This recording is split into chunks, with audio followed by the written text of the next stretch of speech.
Certamente você já deve ter estudado sobre alguns peixes simpáticos que possuem uma grande importância para o ecossistema, capazes até mesmo de salvar vidas.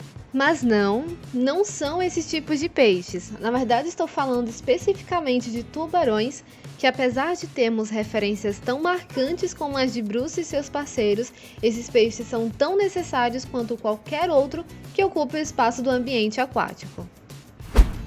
Hoje, estudaremos um pouco sobre um dos grupos que pertencem a uma das classes mais incríveis da biologia, os tubarões, pertencentes à classe Chondrichthyes. Chondrichthyes, classe na qual os tubarões fazem parte, junto com as raias e quimeras, nada mais é do que peixes cartilaginosos, o que por si só já é uma característica capaz de dividir entre os demais grupos por possuir um esqueleto cartilaginoso. Esses esqueletos são calcificados e não há a presença de ossos por toda essa classe, muito embora encontremos tecidos mineralizados e fosfatos nos dentes, escamas e espinhos desses animais. A classe é predominantemente encontrada pelos oceanos e dentre as mais de 900 espécies, apenas 28 dessas espécies foram identificadas na água doce.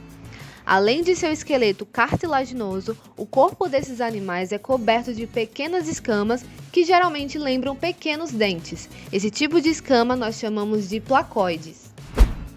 Não é à toa que os tubarões são considerados um dos maiores predadores. Seus órgãos olfatórios bem sensíveis não deixam escapar nenhum tipo de presa que esteja na mira desses peixes. Isso porque, com a ajuda desses órgãos, é capaz de um tubarão localizar sua presa a 1 km ou mais de distância, além de conseguir perceber as substâncias químicas e concentrações muito baixas, o que significa que uma espécie de tubarão-martelo, por ter suas narinas nas laterais, tem ainda mais facilidade de ganhar uma luta com outros peixes, moluscos e crustáceos. E não acaba por aí. O sistema da linha lateral, compostas por neuromassos, os eletroreceptores chamados de ampolas de Lorenzini e a excelente visão que esses chondrichthyes têm, são mais algumas estruturas capazes de auxiliar para que esses peixes tenham um preparo muito grande na hora de procurar pela sua presa, sendo possível até mesmo com a ajuda de eletroreceptores capazes de identificar um animal mesmo enterrado na areia. Além de toda essa capacidade para identificar suas presas, esses peixes cartilaginosos ainda possuem uma morfologia bem hidrodinâmica que com certeza fazem toda a diferença na hora de capturar sua alimentação. A cauda heterocerca, que é assimétrica, auxilia na impulsão e ajuda os tubarões a se sustentarem enquanto se movimentam de um lado para o outro.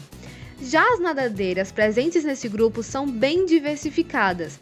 Nós encontramos, por exemplo, nadadeiras duplicadas, como a nadadeira peitoral e a pélvica, que são sustentadas pelo esqueleto apendicular. Eles também possuem uma ou duas nadadeiras dorsais medianas, uma nadadeira caudal mediana e a nadadeira anal mediana, que está presente na maioria das espécies. Porém, vale lembrar que a parte medial da nadadeira pélvica é modificada em um clasper, no qual auxilia na cópula desses animais. E claro, não podemos esquecer das narinas duplicadas que ajudam na olfação.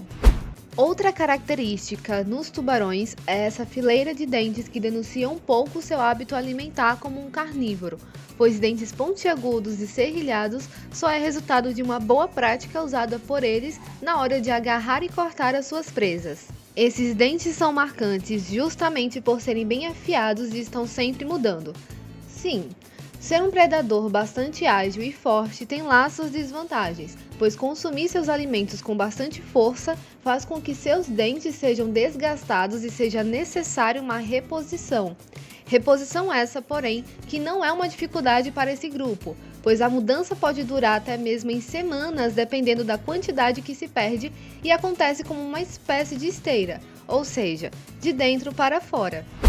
A todo momento, os peixes, independente da sua classe, estão sempre atentos ao que acontece no mundo aquático. E é claro que, além dos seus receptores, que facilitam na percepção de movimentação, os olhos auxiliam para que os tubarões consigam capturar a presença de algum animal. Isso porque seus olhos estão posicionados na lateral, dando uma visão mais ampla dos mares. Como também, embora tenham uma visão preto e branca, eles têm uma visão bem adaptada à baixa luminosidade.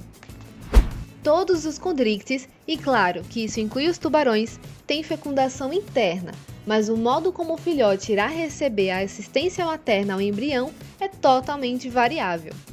Algumas espécies ovíparas de tubarões, como o tubarão-chifre, tubarão-lixa e a família Ciliorhinidae, põem ovos grandes com bastante vitelo logo depois da fertilização. E embora dê vontade de levar essa bolsa de sereia para casa por serem tão interessantes visualmente como os ovos do tubarão-chifre, eles geralmente são escondidos em lugares seguros, como rochas ou algas, longe de qualquer perigo possível, para evitar o ataque de espécies dominantes. E mesmo que você encontre um dia por aí, a coleta só deve ser feita de maneira responsável.